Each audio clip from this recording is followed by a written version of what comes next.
Fellow citizens, on the eve of 69th anniversary of our independence, I extend warm greetings to all my brothers and sisters in the country and abroad.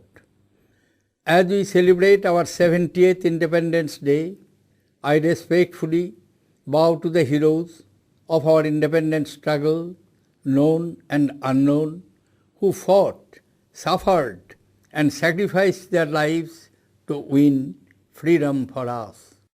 Mahatma Gandhi's luminous leadership finally made the British quit India in 1947. When we gained independence in 1947, nobody believed that India will survive as a democracy. Yet, 7 decades later, 1.25 billion Indians, with all their diversity, have proved these forecasts wrong. The strong edifice of democracy, built by our founding fathers on the 4 pillars of justice, liberty, equality, and fraternity, has withstood several threats from both within and without, and has grown from strength to strength. Fellow citizens, this is for the 5th time that I speak to you on the eve of Independence Day. In the past 4 years, I have seen with some satisfaction a stable and progressive democracy in full play, with peaceful transfer of power from one party to another, from one government to another, and from one generation to another. Notwithstanding the different hues of political thought, I have seen the ruling party and the opposition coming together in pursuit of national agenda of development, unity, integrity, and security of the nation. In the just concluded session of the Parliament, the passage of the Constitution Amendment Bill for the introduction of GST amidst non-partisan and quality parliamentary deliberations is reason enough to celebrate our democratic maturity. In these 4 years, I also saw with some disquiet forces of divisiveness and intolerance trying to raise their ugly head. Attacks on weaker sections that militate against our national ethos are aberrations that need to be dealt with firmly. The collective wisdom of our society and our polity gives me the confidence that such forces will remain marginalized and India's remarkable growth story will continue uninterrupted. The safety and security that we provide to our women and children determines the well-being of the state and society. Every incident of violence against a woman or a child inflicts a wound on the soul of the civilization. We cannot call ourselves a civilized society if we fail in this duty. Fellow citizens, democracy is more than a periodic exercise of choices to elect the government. The great tree of liberty requires constant nourishment through the institutions of democracy. Disruptions, obstructionism, and unmindful pursuit of a divisive political agenda by groups and individuals lead to nothing but institutional travesty and constitutional subversion. Polarizing debates only deepen the fault lines in public discourse.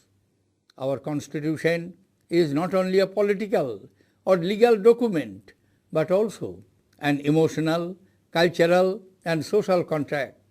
My distinguished predecessor, Dr. Sarvapalli Radhakrishnan, had said on the eve of Independence Day 50 years ago, and I quote, "We have adopted a democratic constitution. It helps us to maintain our individuality in the face of mounting pressures for standardized thinking and action. Democratic assemblies serve as safety valves for social tensions and prevent dangerous explosions. In an effective democracy, its members should be willing to accept law and lawful authority. No man, no group can be his or its own lawgiver." Unquote. The Constitution has clearly defined the duties and responsibilities of every organ of the state. It has established the ancient Indian ethos of Maryada as far as authorities and institutions of state power are concerned. The spirit of the Constitution has to be upheld by adherence to this Maryada by the functionaries in the discharge of their duties. Fellow citizens, one unique feature that has held India together is our respect for each other's culture, values, and beliefs. The very essence of plurality lies in cherishing of our heterogeneity and valuing our diversity. In the network environment of today, a caring society can only be developed by harmonizing religion with modern science. Swami Vivekananda had once observed, and I quote, "What is needed is a fellow feeling between the different types of religion, seeing that they all stand or fall together, a fellow feeling which springs from mutual respect and not the condescending, patronizing, niggardly expression of goodwill." Unquote. It is true, as was pointed out in a famous speech made on this very day, 69 years ago, by Pandit Nehru, that in a nation's history, moments come when we step out from the old to the new, when the soul of a nation finds utterance. But it is also important to realize that such moments are not strokes of luck that come upon us by surprise. A nation can and must strive to create such a moment. We must take destiny in our own hands to build the India of our dreams. Backed by strong political will, we have to create a future which will economically empower 600 million youth, build a digital India, a startup India, and a skilled India. As we build an India of hundreds of smart cities, towns and villages, we must ensure that they are human, high-tech, and happy places, leading to the creation of a technology-driven but compassionate society. We should promote and reinforce a scientific temper by questioning our beliefs which are not compatible with scientific way of thinking. We must learn to challenge the status quo and refuse to accept inefficiency and slipshod work. In a competitive environment, a sense of immediacy and some impatience is a necessary virtue. Fellow citizens, India will grow only when all of India grows. The excluded ones have to be included in the development process. The heart and the alienated have to be brought back into the mainstream. In this age of technological advance, machines are being pitted against men. The only way to survive this is to acquire knowledge and skills and learn to innovate. Inclusive innovations linked to the aspirations of our people can benefit a wide spectrum of society as well as preserve our diversity. We as a nation must nurture creativity, science and technology. Here, our schools and institutions of higher learning have a special responsibility. We often celebrate the achievements of our ancient past. But it would be wrong to rest on our laurels. It is much more important to look to the future. It is time to join hands, to cooperate, innovate, and advance. India has had remarkable growth in recent times, often growing above 8% per annum over the last decade. International agencies have acknowledged India's status as the fastest growing major economy in the world and recognized major improvements in indices of ease of doing business and logistics performance. The startup movement and the innovative spirit of our young entrepreneurs have also attracted international attention. We must build on our strengths so that this lead can be sustained and furthered. A normal monsoon this year gives us reason to cheer, unlike the past 2 years when below normal rains created agrarian distress.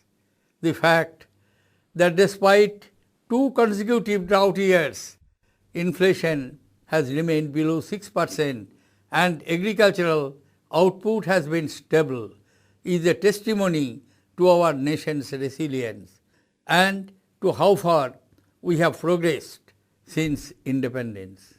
Fellow citizens, our foreign policy has shown considerable dynamism in recent times. We have reinvigorated our historic bonds of friendship with traditional partners of Africa and Asia Pacific. We are in the process of forging new relationships based on shared values and mutual benefit with all countries, especially our immediate and extended neighborhood.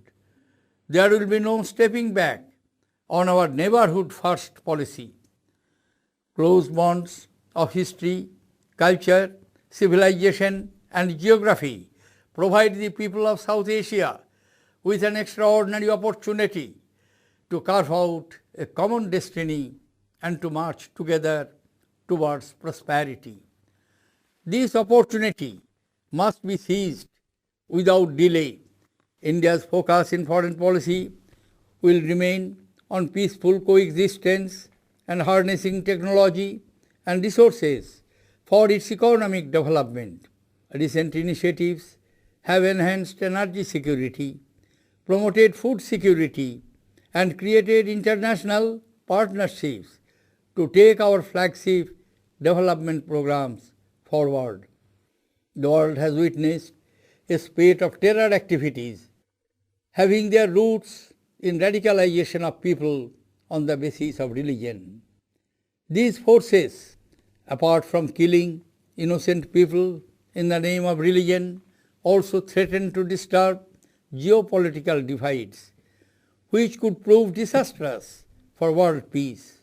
The inhuman, mindless and barbaric modus operandi of such people have been visible in France, Belgium, United States, Nigeria, Kenya, and closer home in Afghanistan and Bangladesh recently.